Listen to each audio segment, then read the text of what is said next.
The court adjourns.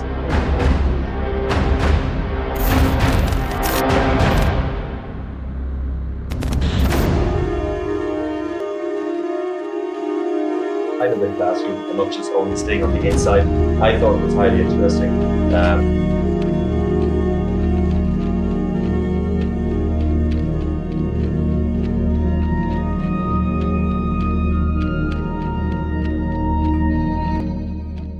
Making sure that we address the needs of the adolescents. Anyway, I didn't understand in terms of when we were doing the introduction, but I looked at those two members.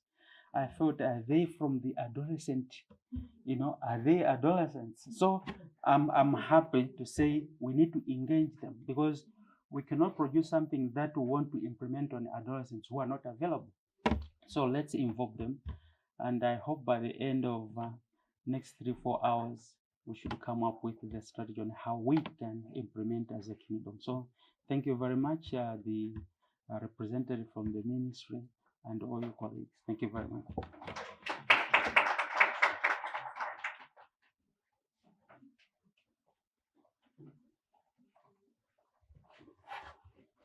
Thank you very much, Ndate. At this point, I'd like for us to welcome Dr. Mahlapi Titi to give us introductions. She's from the Ministry of Health. Welcome.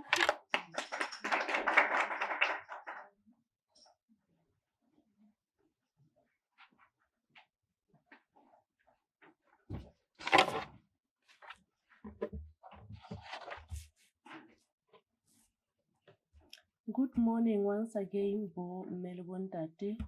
And as I previously introduced myself, I'm Mahlapi Titi. I'm from the Ministry of Health, specifically from the Disease Control Division. So I'm honored this morning to convey the message from the Ministry of Health on behalf of our Principal Secretary, as we disseminate the adolescent nutrition advocacy strategy, which I have to say that I believe is a very important strategy, which does not only look at the physical challenges that the adolescent encounter, but I want to believe that it digs even deeper into other challenges that they encounter on a daily basis, including socioeconomic barriers, psychological challenges, gender-based violence, human trafficking, alcohol and drug abuse, social media overload or addiction, all of which I believe are related one or another to their nutrition status.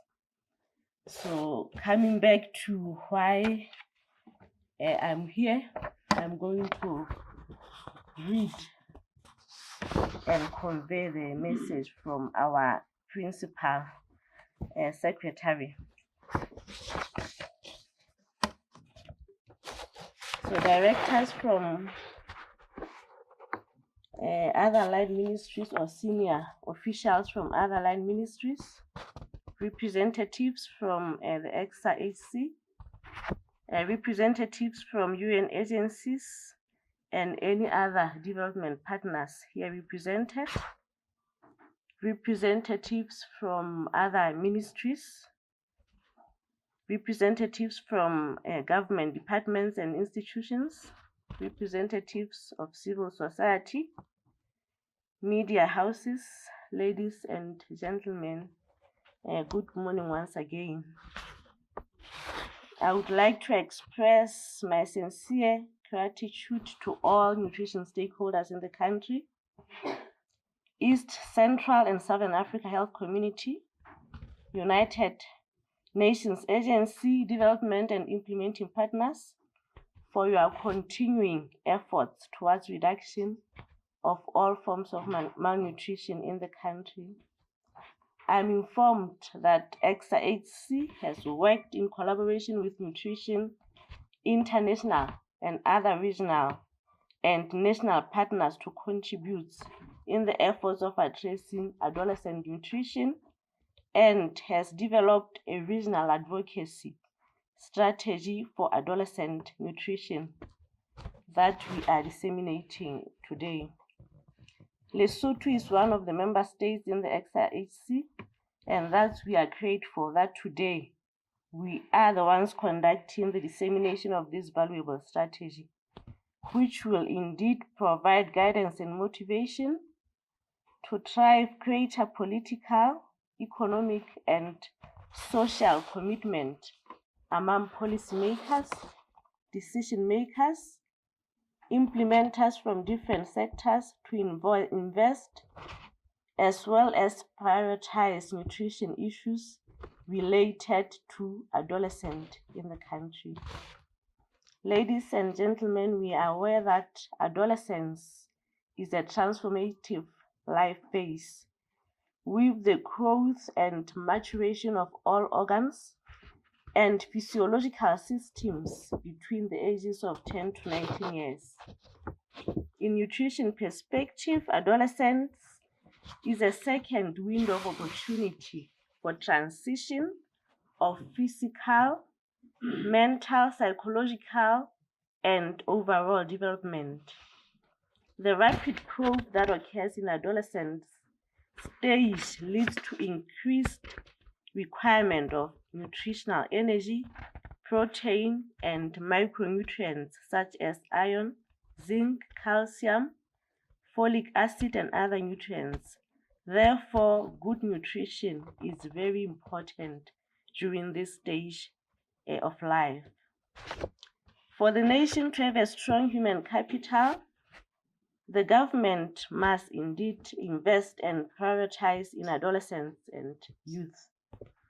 Adolescents face different forms of malnutrition, which impact health and nutritional status later in adulthood, and the potential effect on future offspring as well as productivity. Pregnancy among teenage girls aged 15 to 19 years has remained on a similarly high level at 17.8%. Rates are considerably higher among the poorest girls at 25%. Limited access to reproductive health services for adolescent girls contributes to the high teenage pregnancy rates, which we know that are high-risk pregnancies that are more likely to lead to delivery complications, neonatal and infant mortality, maternal mortality, increased risk of anemia, low birth weight, which will also increase the chances of child stunting.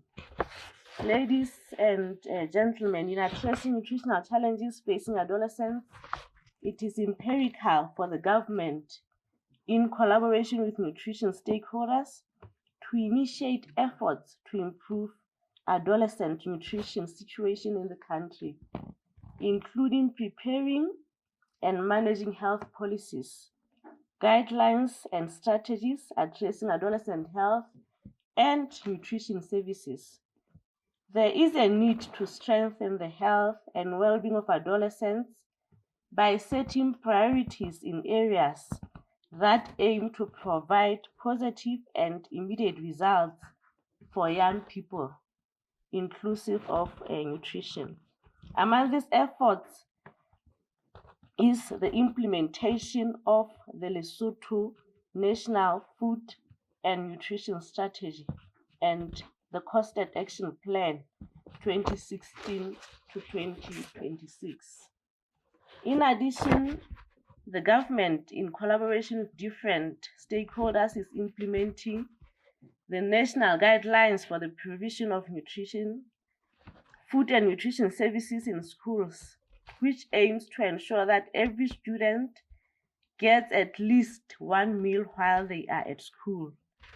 The Ministers of Health in the Ecsa signed for She Will Grow Into It campaign that is aimed at addressing adolescent nutrition intervention. The campaign was launched in Lesotho in February 2023. I sincerely believe that this meeting will stimulate partnership among sectors and partners and the adolescents themselves in planning implementable actions and interventions that will scale up implementation of the nutritional interventions, expand the scope of implementation of nutrition programs, and addressing gender issues for adolescents. Encourage integrating nutrition interventions for adolescents in government systems, cross-cutting ministerial and various platforms.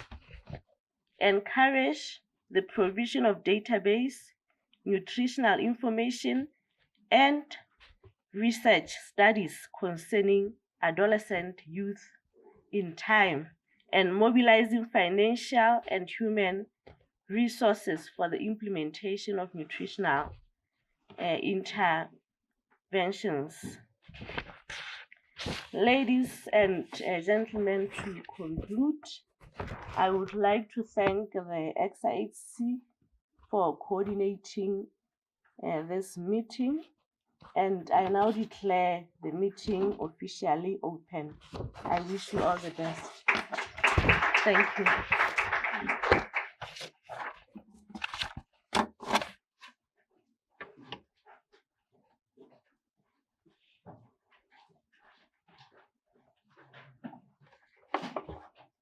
Thank you, Dr. Didi. At this point, let us welcome Mrs. Taylor. She's from the Ministry of Health, and she's going to give us the objectives of today's meeting. Good morning once again, ladies and gentlemen. Our objectives for our meeting. Firstly, we're going to review the country-specific adoption plan that was developed earlier. Furthermore, we are going to initiate identification of available capacity and gaps for implementation of the country plan. We are also going to map opportunities for integration and mobilization of in-country existing programs. Furthermore, we are going to strengthen in-country partnerships, networks, and political support for implementation of our strategy. And finally, in our objectives, we are going to engage the partners during the country dissemination meetings to support activities in the action plan. Ladies and gentlemen, those are our objectives for the meeting. Thank you.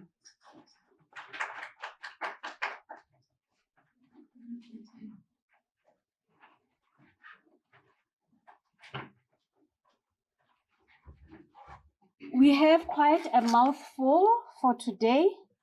After the objectives, now we will welcome Ecsa representative to give us the background of the strategy and recommendations of the strategy.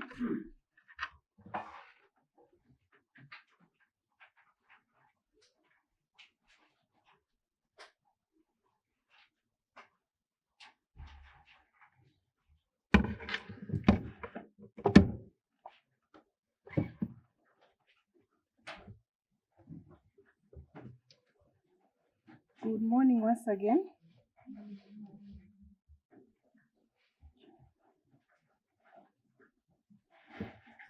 Okay, so we'll be moving.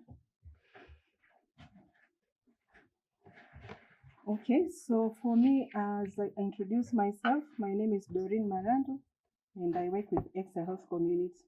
I'll take you through a little bit of the background of who Ecsa is and how we came into development of this strategy. I know some of the key points have been already mentioned through my colleague, Dr. Masie, but also the chief guest, she mentioned many things that are already also in my presentation. So who is Ecsa?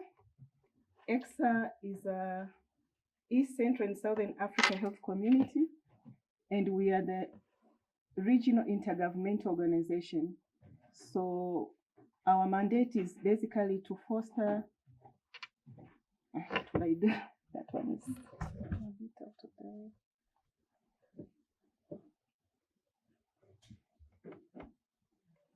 I want to be reading from my computer while it is projected here.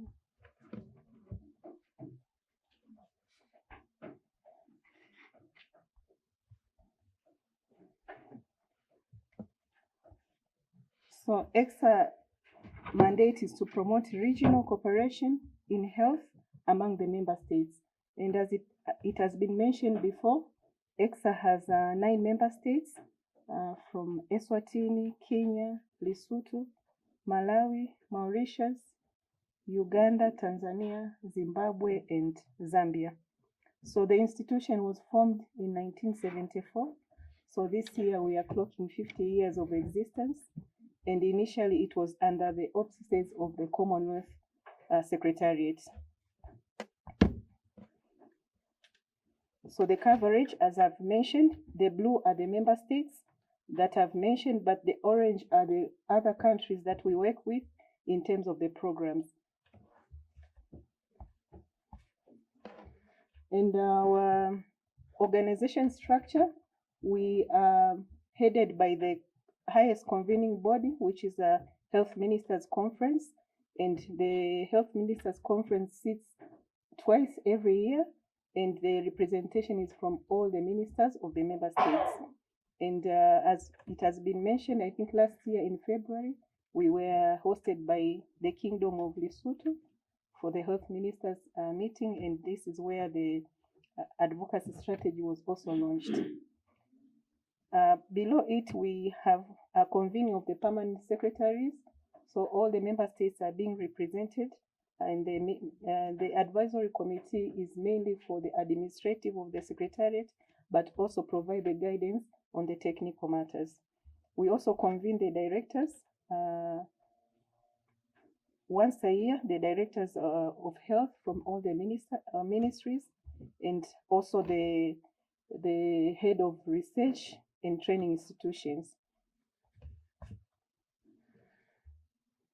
We also have the program expert committees. These are dependent on the funding, but also the thematic area where the issue is being discussed. And as mentioned by Dr. Masia, we had a great consultation by the expert committees of the adolescent nutrition. And this is where we form the basis of our background information and review of the situation in the region. And as a secretariat that is hosted in Tanzania, we have 4 main clusters. Our cluster is the cluster of non-communicable disease, food security and nutrition, but also we have colleagues who are having different areas of focus, including health system and capacity building, family health and infectious disease, as well as the cross-cutting cluster of knowledge management and monitoring evaluation. So I will skip that slide and go to the next. So this is a background that has also been mentioned that in 2020, the directive from the ministers was passed, and the resolution we can recall it was to strengthen efforts to improve adolescent and young people's health. And the resolution usually have 2 directives. One is to the secretariat and another is to the member states.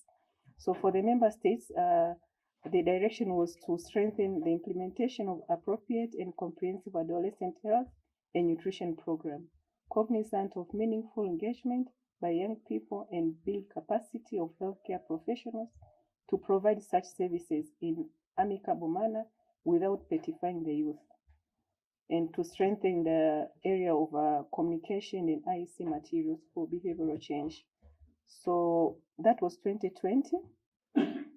And for the secretariat, we were directed to support member states to implement that resolution that has been read. So with Ecsa, what we did, I think next slide. With Ecsa, what we did, we undertook the desk review And this was in support by the Nutrition International organization, who supported both technically and financially to enable us to undertake the desk review in all the member states. We had in-country consultation, and I think the team of consultants came to Lesotho and had meetings with various stakeholders in terms of knowing what is happening in adolescent nutrition and the whole programming of adolescents.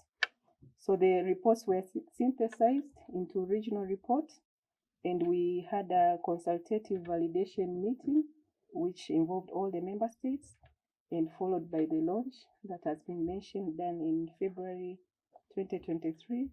And currently we are undertaking the dissemination.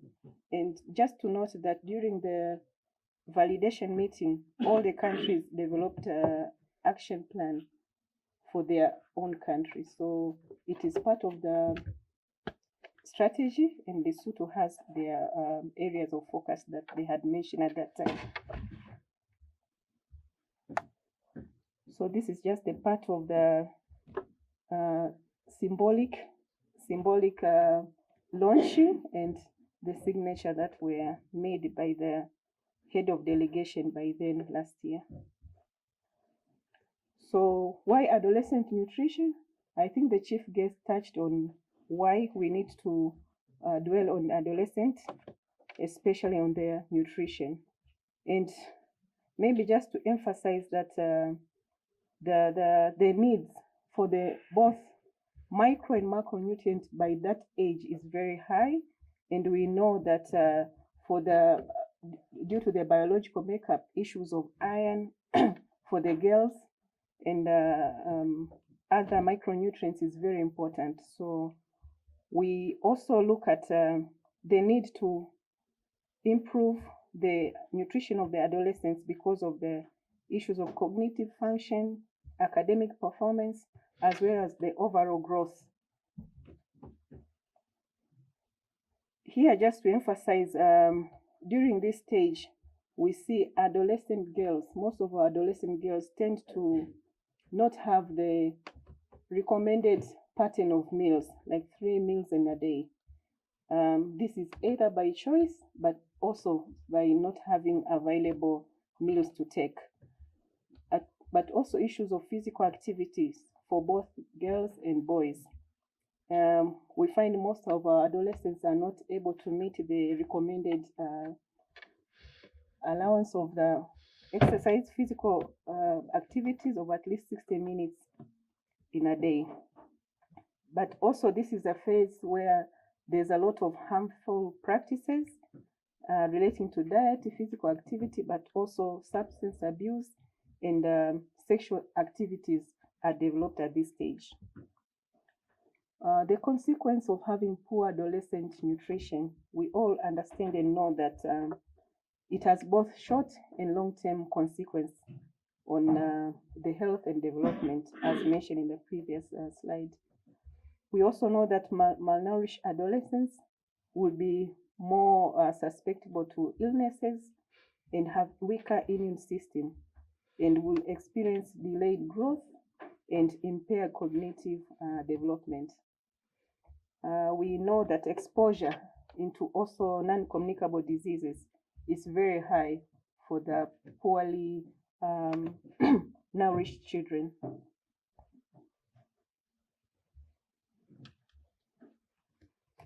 Okay, I've mentioned on the area of micronutrient deficiencies, and the assessment which was done by UNICEF in some previous few years in 21 countries, it revealed that 1 in 3 girls are anemic.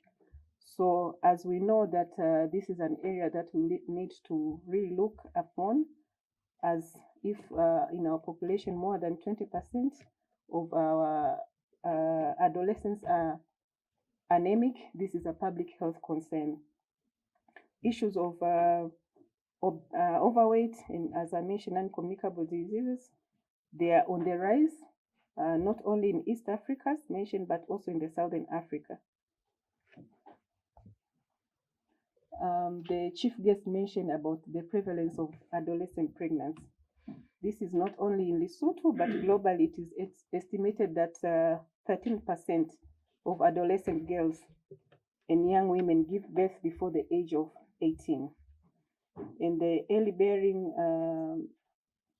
early childbearing and pregnancy always derail the performance and the well-being of the adolescent girls. Issues of relating nutrition and gender. We are seeing from the literature that girls are more likely to experience malnutrition compared to the boys due to biological and social factors. But the girls who do not complete their education, as mentioned, that they are more likely to get exposed to early marriages, and the consequence will continue from their generation to the next generation. So the ideal situation is to have the girls well educated so that they have greater economic opportunities, and this will also avoid the early marriages and unintended pregnancies. So the strategy has adopted the WHO effective actions for improving adolescent nutrition as stated in 2018. And these are the 8 actions that the strategy also adopted. Issues of promoting healthy diets, issues of addition of micronutrients through fortification, also managing acute malnutrition in adolescents, preventing pregnancies, promoting preconception and antenatal nutrition in adolescents, providing access to safe environment and hygiene for our young people, promoting physical activities, as well as disease prevention and management. And some of the examples that nutrition approaches for the adolescents, it includes the dietary diversification. I know Ministry of Education is here, and I think Agriculture. Weekly iron and folic acid supplementation. These are the programs which some of the countries have adopted and are exposing the adolescents into. Nutrition education, this is very important for both the in school as well as out of school adolescents. In the nutrition sensitive area, we have talked about keeping the girls in school, deworming, water and sanitation, ensuring the hygiene during the menstrual period, as well as overcoming the barriers which are gender related. I will also skip again this slide because it has already been spoken to, but just to emphasize on the issues of the challenges that are being seen on the mental health. Globally, we see 1 in 7 adolescents experience the mental disorders according to WHO 2021. So this is an area where investment needs to be made and programs to be aligned so that our youth are able to be supported in this area of mental health and the breakout of disorders. Issues of rising technology. The chief guest also mentioned about it. What are we doing for adolescents? Because now they're exposed into the high tech, and where you can grasp good things, but as well as things which are not useful for the youth. So what are the programs are we putting forth for the adolescents in terms of responding to the development of technology? So finally, I'll speak about the opportunities as a region. We have seen it is important to improve the youth-friendly services through integration of adolescent programs within the health system. So there are already existing many programs that are looking at this age group, but might be not specifically targeting them. So we need to find ways of ensuring that the services that are intended for them are integrated to existing health systems. But the importance of socialization, especially by the peers, the parents, and mentors, is still very relevant. we need to put in place the programs both at the school setup, but also outside the school setup, to ensure that the role of the peers, the parents, it is well taken into account, and ensuring that we deliver messages and key information about the linkage between nutrition, health, and food choices to our adolescents. Why do we need an adolescent, nutrition advocate strategy? She talked why nutrition. By this time, why do we need this? So basically, there are three reasons. If I were the Prime Minister, you come to me and say, adolescent nutrition is an issue in the kingdom. I'll say, where's the document? So you need the document to show, to say, look, we have gone around, the situation tells us that we have this issue. Then we present the paper.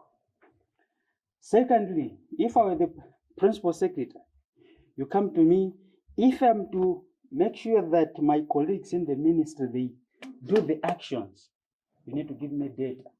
So we need the document. And thirdly, we talk that this is a transformative stage. The demand for nutrition is high because the activity is very high. So we want to lay a foundation for a healthy and productive future for their growth. So these are the three reasons. That's why the minister said, you need to do this. So she had the next slide, please. Yeah, she has shown you this, and that's the website. I think we'll share with you that if you don't have a hard copy, you can also go there. Let's go to the other slide. So basically, this is just the layout of the document where we are talking of introduction, basically highlighting why we need the advocates, what's a vision, and our objectives. Then the process, how the strategy was developed based on evidence-based. As I said, we went into the country. So this is the information that we synthesized to make sure that we bring data that is true on the ground. And if you look at the strategy, actions, and messages, this is where most of the information, the back of the document, and advocacy implementation arrangements, as well as the appendices. Next slide. And the other one. Good. So out of the outline, the areas I talked about, we said, let's talk about the situation analysis. It is very pathetic looking at what we have in the region. Over and undernutrition, only 2 member states have obesity and overweight that is below 10%. The rest of us are above, which means it's an issue. I think these two countries should be Zambia and Malawi. Their obesity levels are low.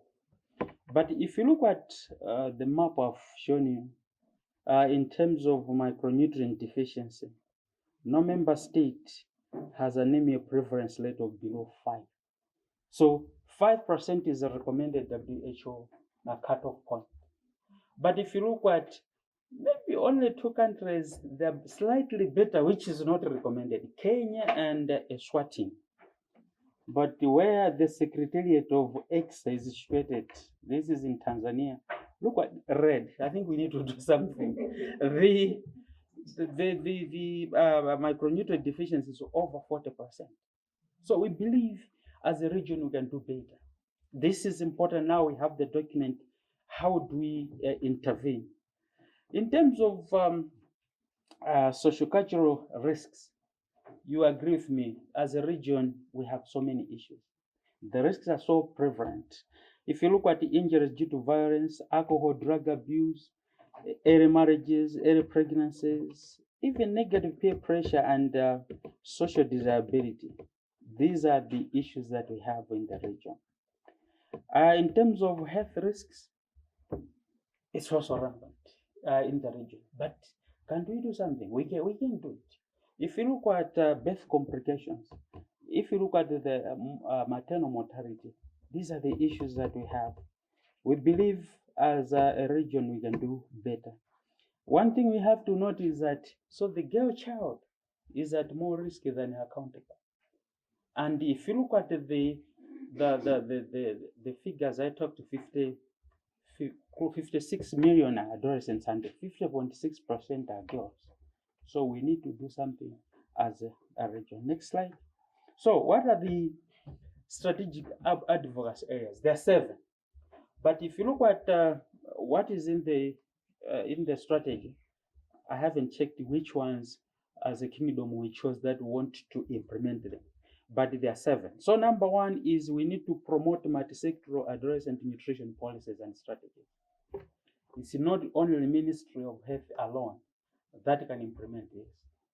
I'm happy if you look at how, when I was listening to the introductions, yes, we have our colleagues from education.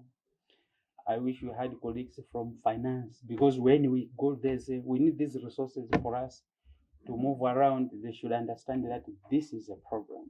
So we believe that if we can do that, surely we should implement our interventions.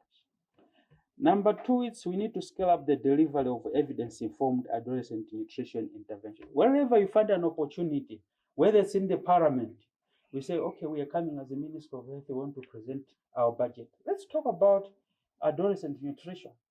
If these members of parliament, once they listen to this, surely they approve our resources. But if we just keep it to ourselves as Minister of Health, we won't change this. Come mid-term review of the adolescents, you find that we haven't improved at the current status. Number 3, we need to expand the program coverage, ensure adolescents' active participation. As I said, when you involve the adolescents themselves and tell them the problems they have, they should be able to accept this strategy. And I believe that if we can do that with their active participation, these interventions will be implemented. And number 4, it's the integration of adolescent nutrition into all government systems across all the sectors. So as I said, and I'm happy the press is here, these are the guys who make noise for us, and the people say, oh, is this an issue? So when we go to those sectors to say, look, this is the problem that we have, sure, I think they should be able to accept and help us in implementing these interventions. Number 5, we need to improve accountability, partnerships, and coordination of adolescent nutrition advocacy action. If I were a partner and I give you resources, but I don't see anything on the ground, surely I wouldn't give you resources. But if we show accountability, both state and non-state actors, they'll be able to give us resources. So we believe if we can advocate to say, look, we have given you these resources, we want to see the action, surely we'll get more resources. And then we need to promote timely generation of relevant adolescent nutrition, information, and evidence. I talked about if I were the Prime Minister, you come to me, you show me date of 2012. Sure, I'll say, this is more than 10 years. You mean the status is still the same? So we need to do more, let's move, give us the recent data that what we have on the ground, this is what we have. So if we can do more of these situation analysis and present to the policy makers, we should be able to be helped when it comes to interventions. And mobilize resources. This is an issue. So that's why we have partners in here. We believe as Minister of Health will be helped by you partners. Because when we talk about the success of the interventions, you should be part of that. So let's do this as a country together for us to improve the status of our adolescents. Next slide. So when it comes to implementation, it's at 3 levels. We are doing it at regional level, we are doing it at country level, and sub-national level. So I think Doreen gave us the highlight of the Ecsa Health community. Basically, we have the experts committee that feed into the directors joint consultative committee.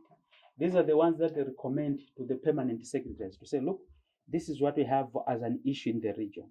Then they recommend the resolution to the minister. So the ministers pass the resolution that this is what we want. So the same implementation, what we're doing will feed in the same, direction. Like what they, recommended that we do, we'll also go to them to say, look, during the 69th Health Ministers Conference, this is what they gave us to do. We are doing A, B, C, D. So for the country, you need to use your local mechanisms. This is like a national. But for us to go into the communities, we need to have our own mechanism, how we reach to those areas for us to make sure that the interventions have been implemented. So I believe this is possible.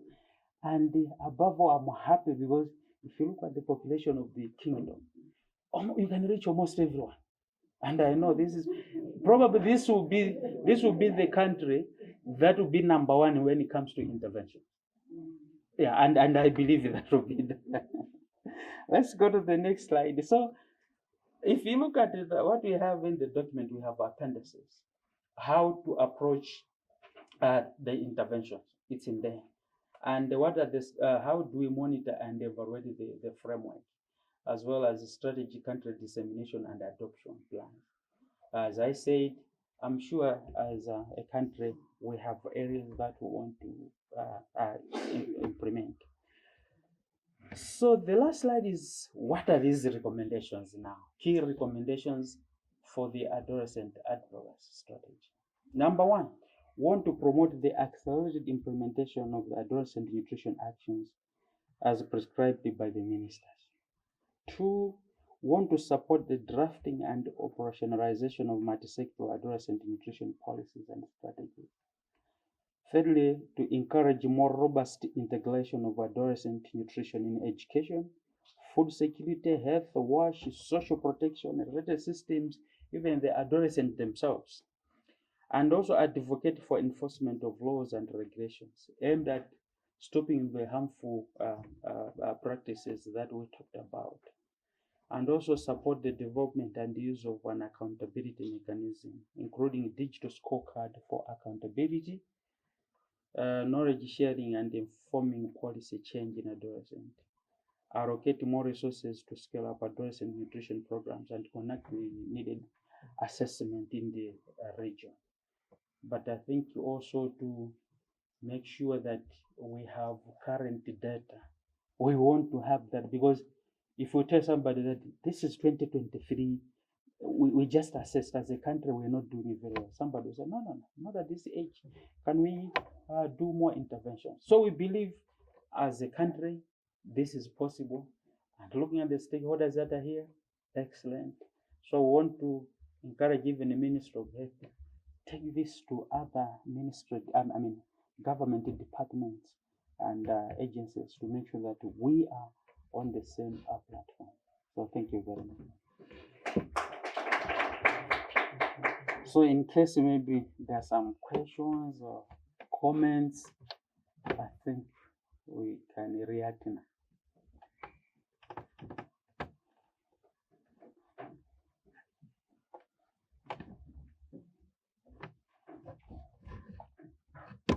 Yes. Just a comment. It's quite interesting that you talked about us having current data and coming from the districts. I think it's quite imperative that we are on top of our game in the sense of knowing exactly district by district what is my situation right now, so that we don't even have to think too hard what could be the problem. I think that's quite imperative, and talking to my managers, to me, Yeah. I think we need the resources and the know-how to collect the data and especially analyze it and know what the data is saying in terms of strategic implementation. Thank you. Yeah, sure. I can't agree more. Very true. This is important. All right. No, thank you very much. I hand over to the Master. Thank you.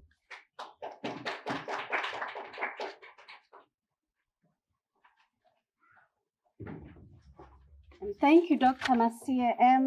We have had the background of the strategy, why adolescents, what's wrong with adolescents, and Dr. Masia has taken us through the how. Now let's welcome Ms. Disimelo Seheri from the Ministry of Health to give us, zooming into the country, what is the situation in our country. Thank you.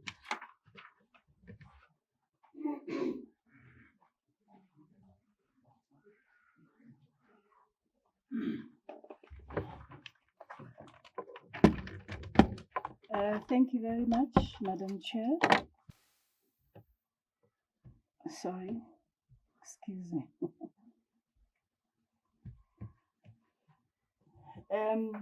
As we can see that the ministry has picked that the challenges among the youths and adolescents, which is ages 10 to 19, are mostly of sexual and reproductive health nature. And according to the annual joint review that was done in 2022, maternal health, adolescent birth rate were estimated at 91 per 1,000 adolescents. And favorable nutrition outcomes among adolescent girls during preconception, pregnancy, and breastfeeding period remain key for health, well-being of both the mother and the baby. Not that we're ignoring the adolescent boy, it's just that the adolescent girl is the one that is going to produce for the future. So we also look into the adolescent boy. And then according to LDHS 2014, I laughed when Dr. Masiu was presenting that I'm going to present the 2014 data. Fortunately, the ministry is undertaking the DHS for 2023, so soon we'll be presenting current data. So the low birth weight is higher in adolescent mothers, and it has increased from 8.9 in 2009 to 13.8 in 2014. Next slide. So that is the population distribution. As we can see, Lesotho has a young population, like many other developing countries, due to high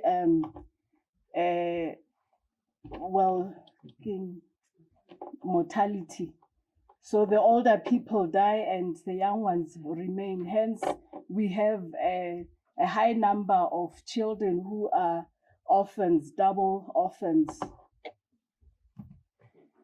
And then when we come to the nutritional status, where we compare the adolescent boy and the adolescent girl, you can see that when normal, the adolescent female is higher. For thin, the adolescent boy are thinner than the girls. And overweight, the girls are over than the boys. So we should remove the girls from the kitchen. Maybe have the girls this time around. And then for stunting, we have 2.3% of the adolescents. So maybe I should make you aware that when we conduct DHS, we take from 15 to 19. So there's that group 10 to 14 who are not represented in this data that I'm presenting today. And this has been alluded in the previous presentations. You see that almost half of our adolescents are deficient in iron. We have high rates of anemia. It's 41 point, it's 40, okay, it's 50.38. So which means 49 of our adolescents are deficient, have some form of anemia. And then we have the risky behaviors here. This was from the DHS as well. We have 17.7% of adolescents who are already married. That is 15 to 19. And majority of them were married at age 15. And this is the time that you have to be a child playing out. But now you are going to look after this husband of yours and children. So there's a stage that you are going to miss out, and you are still growing. You are not fully matured. And we have those who engage in intercourse, 15 years, there are 6%. That is a huge number. So we have to ensure as a country that they delay. So fortunately, we have documents that guide us on how we can achieve that. And the current fertility is in rural areas, we have 112 adolescent girls in 1,000 that already are pregnant. So it's higher in rural than in urban. So we have to come up with innovations on how to keep them busy so that they don't engage in intercourse early. And percentage who have been childbearing, it's 19.1%. So that's a huge number. And for those that are using family planning, excuse me, it's hiding here. Those that are not using, it's about 70% or so. So that is also a huge number, looking at the numbers that are already engaging in intercourse.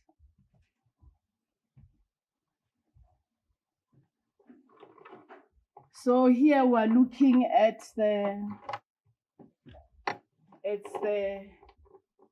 those attending ANC. This is for adolescents. During the first trimester, we have a less number. Most of the adolescents come during the second trimester. And we know that during the first trimester, this is where the brain, the spinal cord, the eyes, the ears are starting to develop. So if you delay, then it shows that there is going to be some problems with the development of such a child.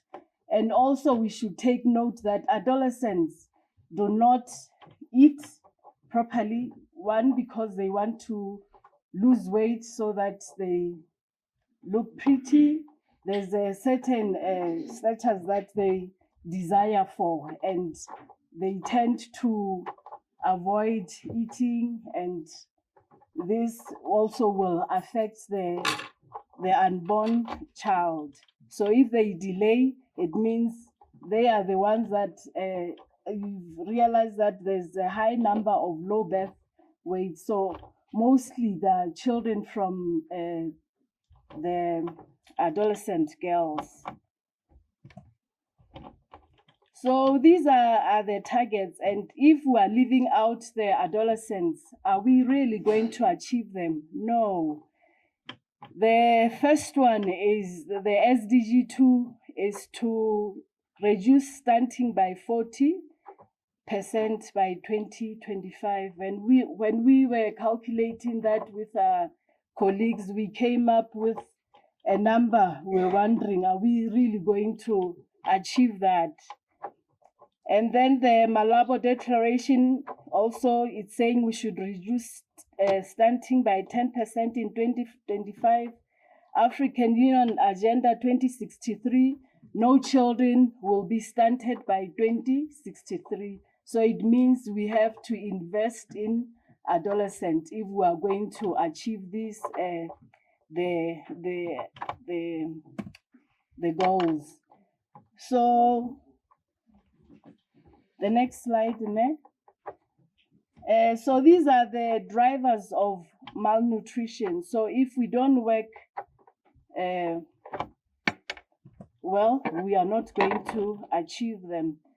So I think that has been alluded to by previous speakers. I'll just go through the next one, and also the why adolescents. We should move to the next one because they've been the previous speakers have touched a lot on it. So we're saying for us to break this cycle of stunting, we have to invest in adolescent health, adolescent girls, not leaving the boys. So because sometimes they do this with the adolescent boys. So we should educate both the girl and the girl so that they delay engaging in intercourse. I saw saying thank you very much. This is all I have.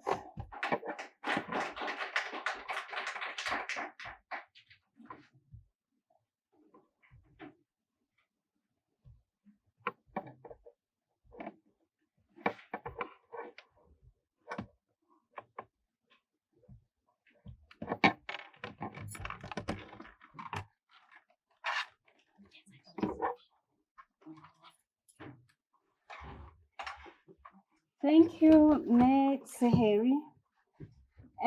We have had quite a mouthful since the morning. Let's debrief. Let's think about what has been thought. Do we have questions? So we'll have discussions now. Any thoughts, any questions for our speakers for this morning? Let's engage.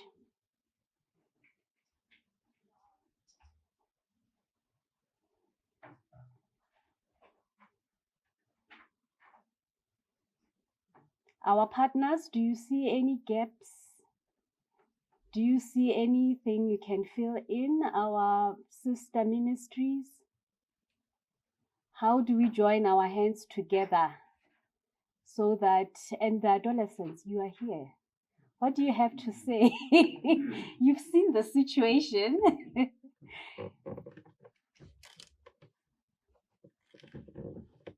If you were the president, what would you do, the prime minister, to address the adolescent nutrition issues?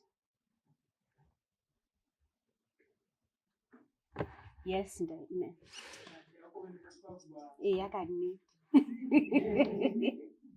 Let me start. I think personally I'm appreciating the data that has been shared and the information it's my first time to also even see that there is something at regional level that's working on adolescents nutrition. So it's really interesting that there are efforts that are trying to address that. And it's also interesting to see that for me, an adolescent, where I focus on is their sexual behavior. So it's important to say that nutrition is trying to factor in SRHR-related indicators in its work, and to see that there is a relationship also between their nutrition and their sexual behaviors. But I was looking at Medicinal's presentation. I thought maybe to also bring the issue of food insecurity and poverty and how it affects the nutrition. I don't know if it's level. Nutrition is difficult. Status, the nutritional status of adolescents and young people. I saw that she tried to bring the gender lens into it, that the adolescent girl is the most affected by nutritional or whatever deficiency. It was deficiency I had it also, but I think it's interesting to see that we are doing nutrition and we are also looking at other related health indicators that are related to nutrition. And I was wondering, we have the adolescent health technical working group, which also works on adolescent health related issues. And nutrition component is still lagging behind, which is an observation that they've also presented in media as hypothyroidism. Also indicated that we need to be coordinated to be able to work well and to advocate. And as we are looking into this strategy, how do we bring these other areas or other issues that adolescents and young people are facing in the country, so that we are coordinated. We are addressing just one adolescent, and we are bringing necessary components to the development of this young person, so that we don't program in silo and have fragmented interventions that are not comprehensive enough. One will be dealing with their SRHR, and the nutritionist working with another different young person, and this is left behind. So I think the coordination element, the food security element, but apart from that, I think the presentations were enlightening. Thank you. Thank you, ma'am. You have brought up quite crucial points, and the point of coordination, luckily we have our food and nutrition coordinating office within us. So it's quite imperative that we are coordinated in such a way that all adolescent nutrition issues, it's not just one ministry that is responsible, we are all responsible, as May has indicated. And the food insecurity issue is quite a big issue. That is also interesting that you brought it up. And I think my superiors will see to it that nutrition is also represented in the SRH, in the Adolescent Health Technical Working Group. Yes, our adolescent. This is an important person here.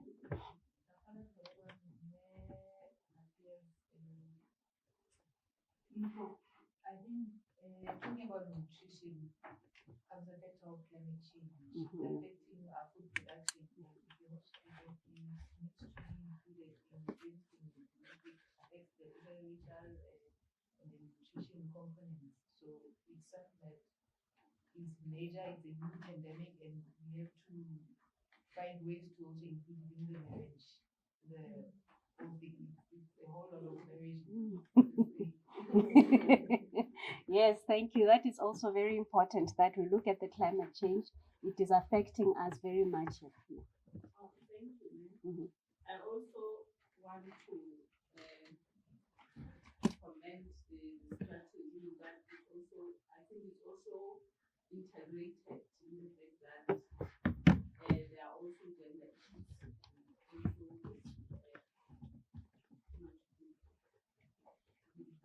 There are other nutrition sensitive programs that are integrated. So that also shows that we could do a multi-sectoral because we can't do piece of material without being the Ministry of Gender. We can also have the Ministry of Agriculture and also the issues of wash.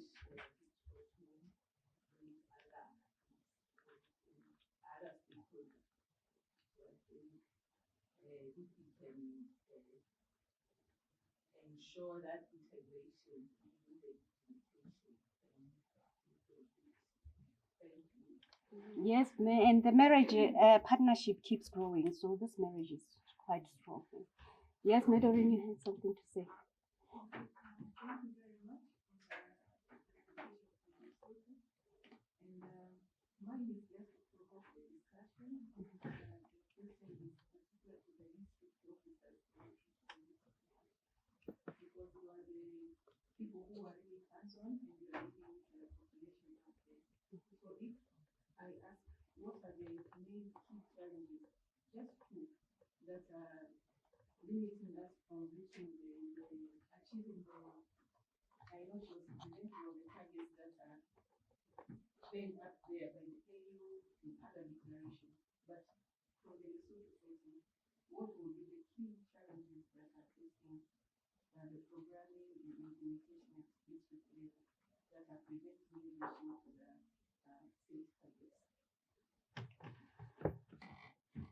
That's quite interesting and very thought-provoking, being one of the nutritionists in the districts. But I have a big role to play now, so I'll hand over to my colleagues. Do you have, ladies, any thoughts? Off the ground? Make in a way you have something to say. What about even results? Okay, so If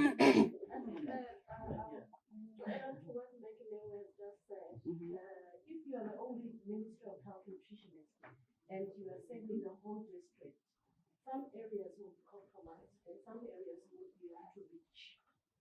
We also have a challenge challenge of transport to reach the furthest areas in our catchments. Mhm. So the issue that has been highlighted was human resource accessibility to some of our areas. Yes, Mama? Ian. Oh, thank you very much. I'm not from the district, but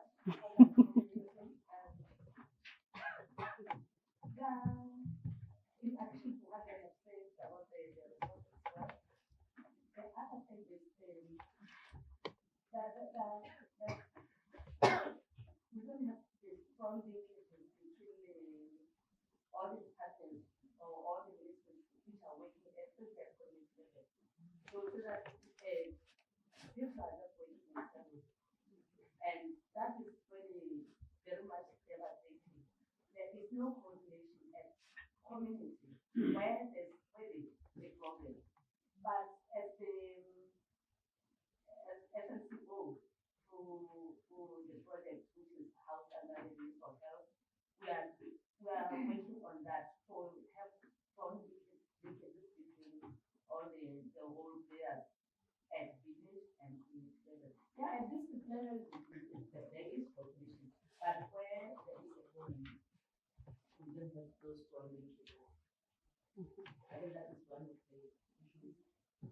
So yes, as Mayor Maskwanyala is highlighting, we need to have strengthening of linkages, more especially where health has identified a malnourished individual.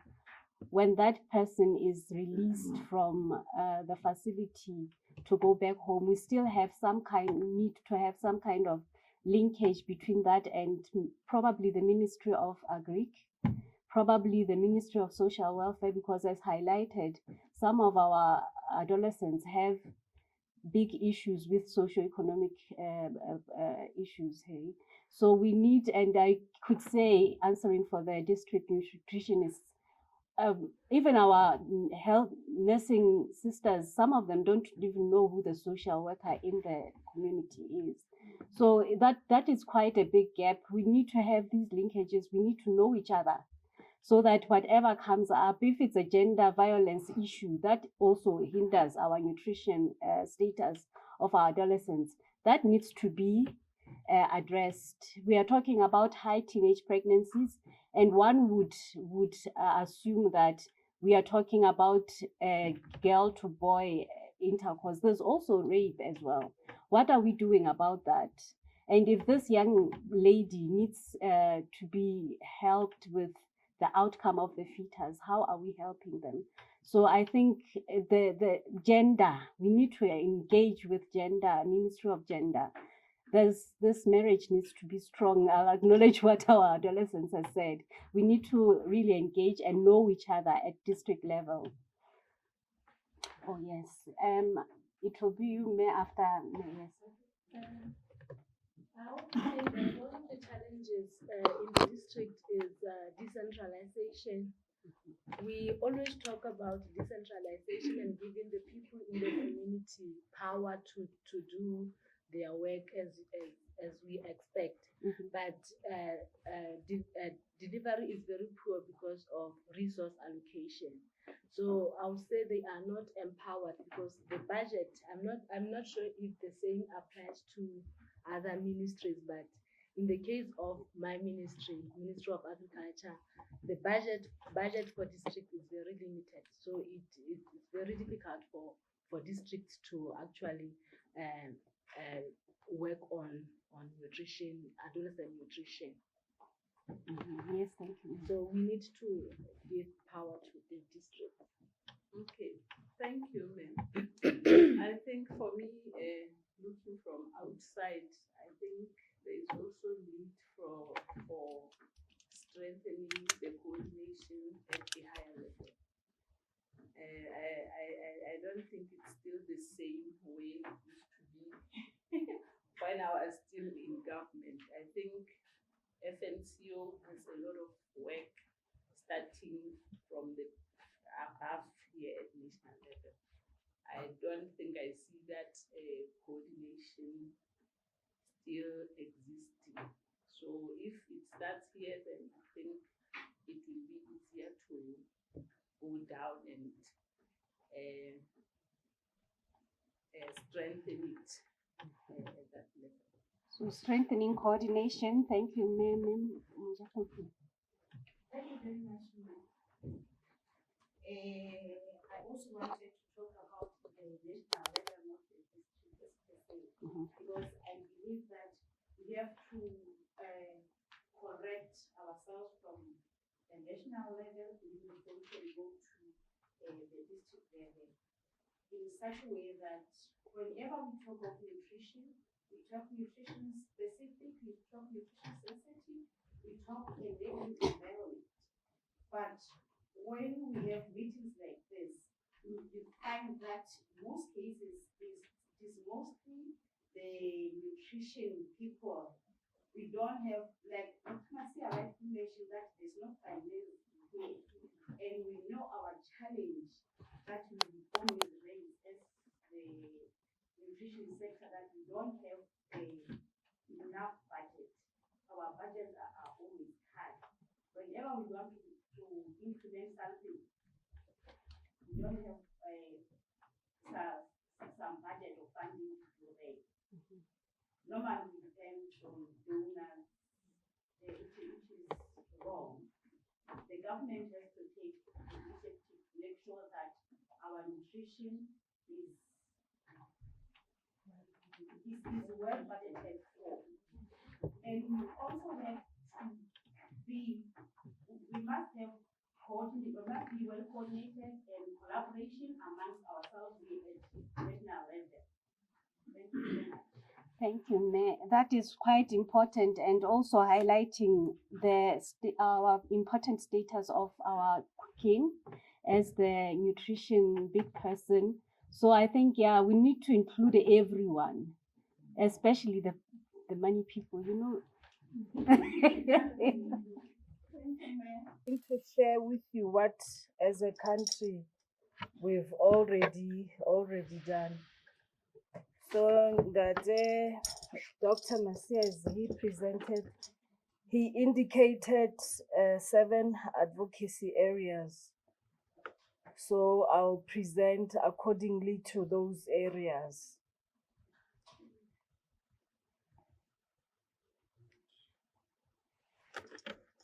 The first advocacy area is to promote multi-sectoral adolescent nutrition policies and strategies.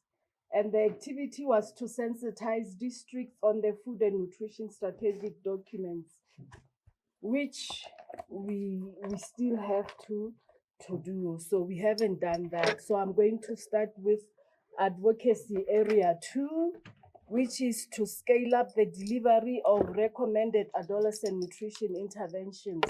So in that area, what we've done is to conduct sensitization campaigns on the importance of nutrition. So these were only done in the 4 districts that the ministry has established peer educators. We have 3 peer educators per facility in the 4 districts of Botabute, Mohalisuk, Kuting, and Tabatseg. So these are the districts which had high teenage pregnancies. So we piloted in those districts. The plan is to scale up to other remaining 6. But due to financial implications, we still haven't done so. So the activities was to sensitize also, okay, I've mentioned that one, increase knowledge on adolescent nutrition, SRH, HIV, and GBV. So you'll get to see how we're doing those sensitization.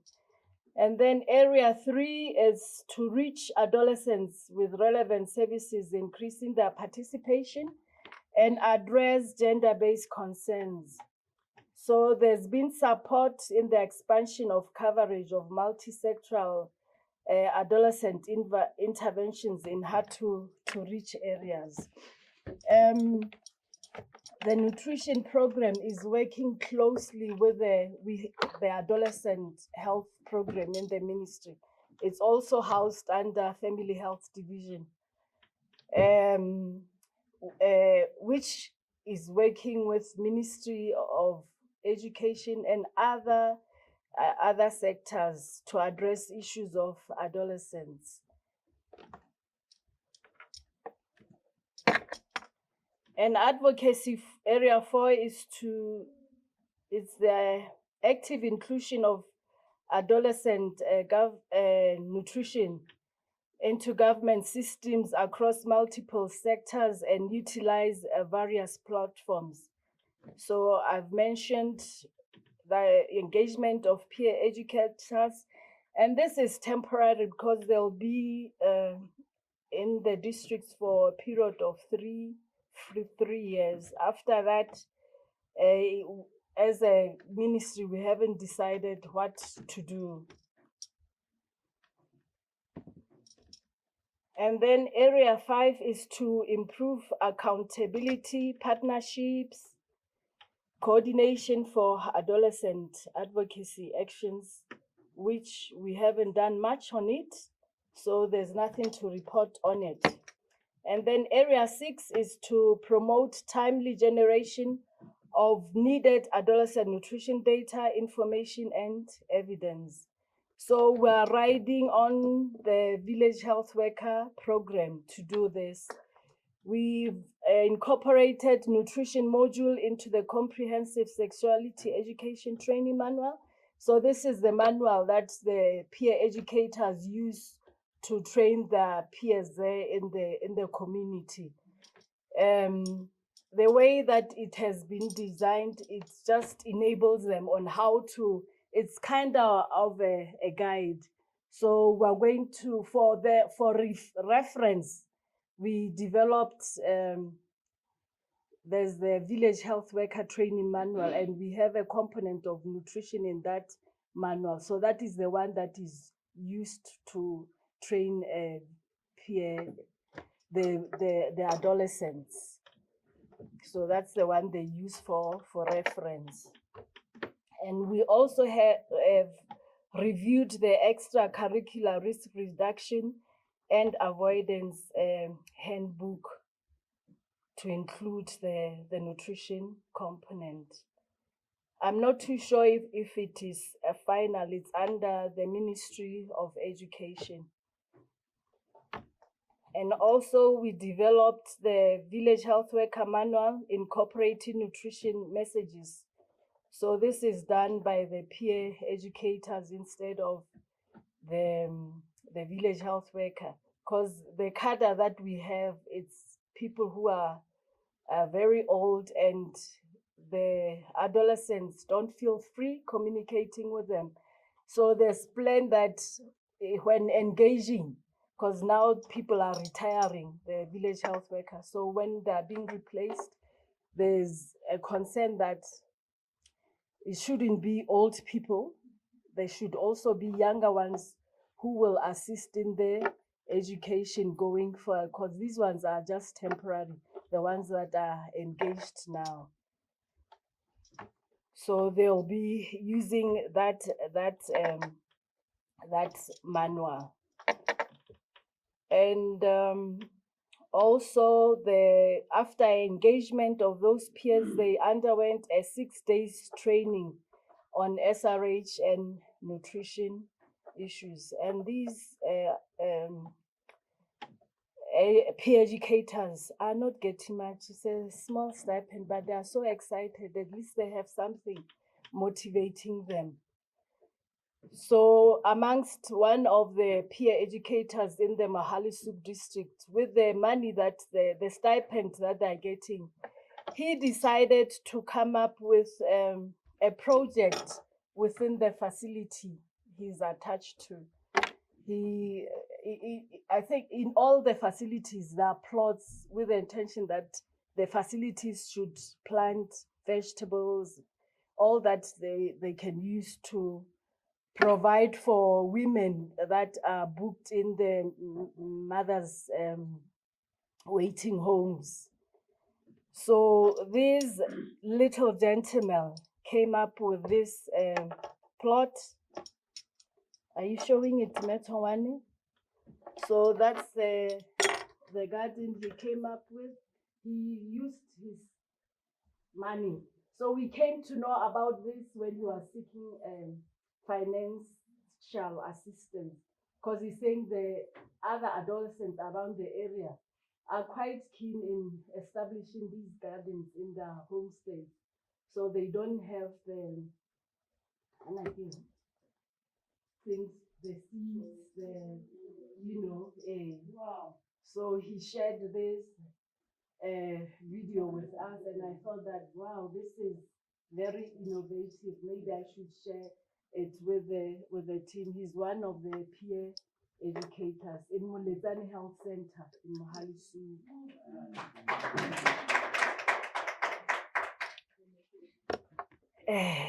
That is all what we have done as Lesotho.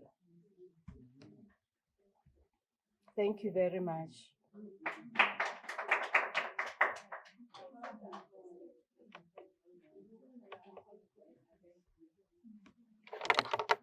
So let's help. Because you are saying we're teaching these people about diversifying their diet. How can they diversify when they don't have money? So rather they produce their own. Even in other districts, there's that interest. It's just that some of them don't. I think it differs with individuals. Some maybe they're supporting the entire family with that little stipend. But this one decided to start this project. Thank you.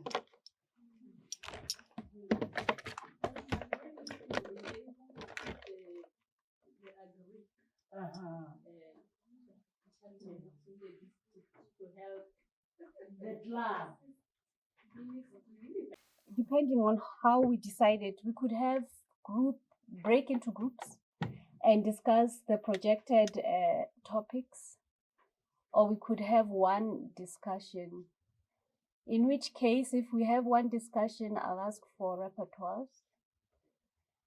What are we deciding? Are we having one discussion, or are we breaking into groups, because there's not many of us in here? Do we want to discuss as a group? Do we want to break into groups? Break into groups? We are breaking into groups. Okay, so I think it's best we have two groups to address. Each can take, the first group could take the first and second topic, and the second could take the third and fourth topic. And then we can present and discuss. How does that sound? That sounds good. Okay, so let's go through the topics. Identification of capacity need and gaps. That says how do we capacitate where we need?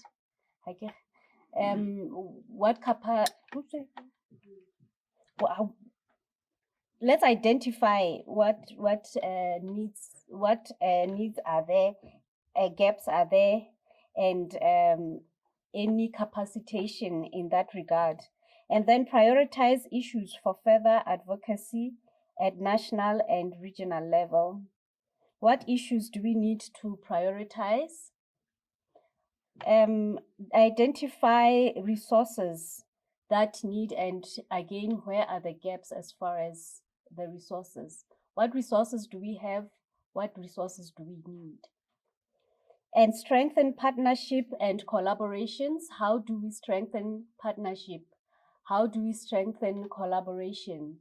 What do we think needs to be done? We've just had a short discussion about our adolescent being helped through other ministries, except for the Ministry of Health. How do we strengthen partnerships and collaborations? With that, let's also remember our previous discussion. We also talked about including the private sector. How do we think we can include the private sector? We have a nice platform. Our king is the big person for nutrition right now.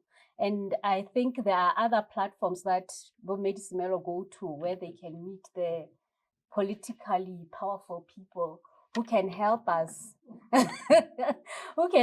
engage the private sector. Our own prime minister is a businessman himself. I think he would be interested to have some kind of help in collaboration with the private sector as far as nutrition is concerned. Yeah. So I think, these are the topics. Do we have anything else that needs to be clarified before we allocate groups?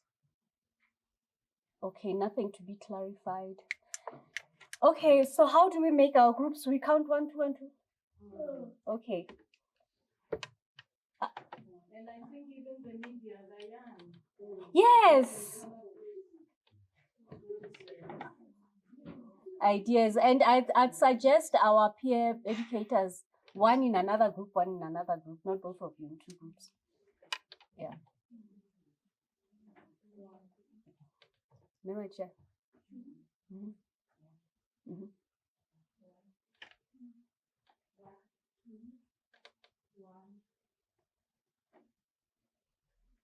You don't want to be 2?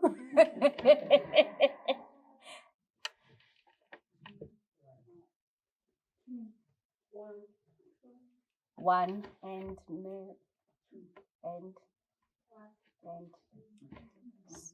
so I'll suggest the 1 sit this side and the 2s that side. Is that fine? Okay, let's break into groups. I am given. Group 1, the floor is yours. Okay. Good day, ladies and gentlemen.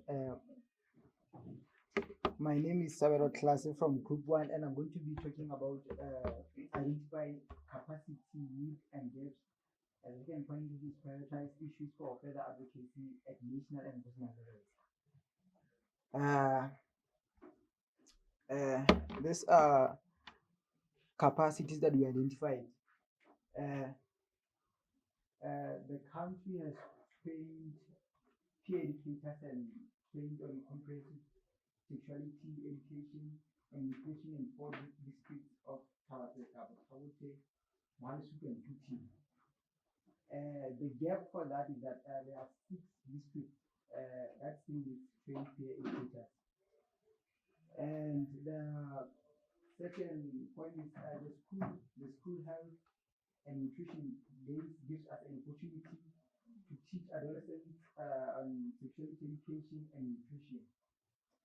But the gap we have for that is that out of school, people need the opportunity to learn about nutrition on those days.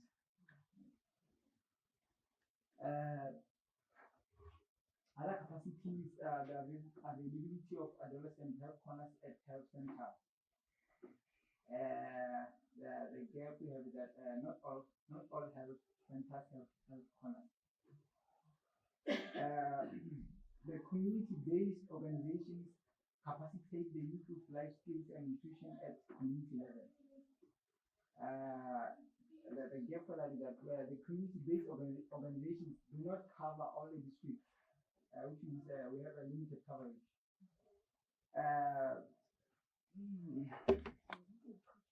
Okay. Another gap is the need for standardization of training materials. The adolescents only visit health facilities for certain health conditions, which may be pregnancy, such as HIV. The second point was prioritizing issues for further advocacy at national and regional levels. On national level, we have joint efforts between all relevant stakeholders. And on regional level, we also have the joint effort between all relevant stakeholders. At national level, we are going to integrate adolescent nutrition into education curriculum. On regional level, adoption of good practices from other member states. And on national level, identify focal adolescents for all issues. The focal adolescents advocate on a higher level. On regional level again, we should identify focal adolescents for all issues. They should also advocate on a higher level. Thank you so much.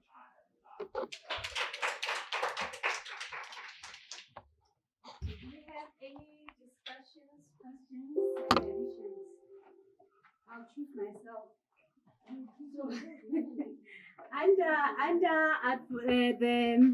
the focal adolescent person, I think in this point also we should highlight the fact that at national it should be political, as in they should be in parliament so that they are close to the big decision-making people. As a ministry also, we have, I talked about the TWG. There's also reporting tools. We have the HMIS system. It's already capturing some of the information that would require to report to nationally, in fact, here in the country and regionally. So what we need to do is to look into it critically and see if it's enabling us to see how well we are performing. We'll be having a meeting with the health information system team, because the way that these data elements are being captured is not the way that they don't really give us a picture of what is happening, some of them, but it is a good system because you are able to see our performance. So there's need to critically look into it.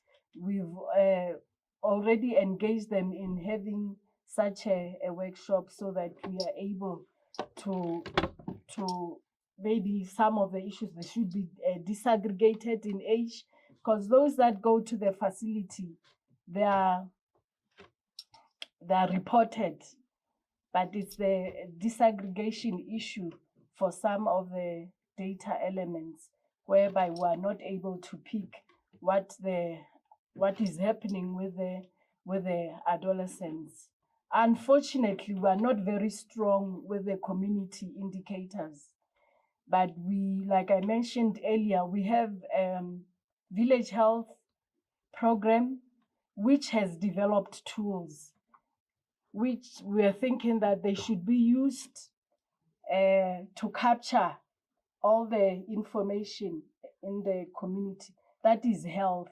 And maybe we'll see with our coordinator how then we can get information from other sectors so that we get a true picture of what is happening within the country. So that is the issue on data. Also, I think there's need for us to meet as the nutrition team. We clean our house before we go and join the others and see how best we can work. And, I know FNCO is going to be assisted in developing a multi-sectoral data, I don't know what is it called, MEMPO, through World Bank, where you'll be getting information from data from different sectors. So that also will help so that we inform the big technical working group for adolescents. We are not going to establish for nutrition. We integrate, we emphasize the importance of integration. Unfortunately, the ministry is integrating, but when it goes to implementation, it doesn't happen. It really doesn't happen. We talk about SRH, like I mentioned, we are in In the TWG for SRH, we have the nutrition TWG at health. But you find that many a times since COVID, people seem to be very busy. I'm happy to see so many faces. You know, in the morning when we got here, I was like, oh my God, I hope they come because people are so very busy. And what else, colleagues, can you assist? I talked about us as nutrition meeting in preparation to present to the adolescent TWG so that they hear. Maybe also there was another mentioning of engaging other ministries, so we'll like finance, the HR, because with us the health sector, it's very challenging because in the district we have one person who's based at the district level, so for them to oversee the whole district, it's very challenging, especially when there's a shortage of vehicles. But I want to allay their fears that soon they'll be getting vehicles. But hey, you know, when they get to the to the district, the admin and them, they'll be fighting over the vehicles. But it's something that will work around.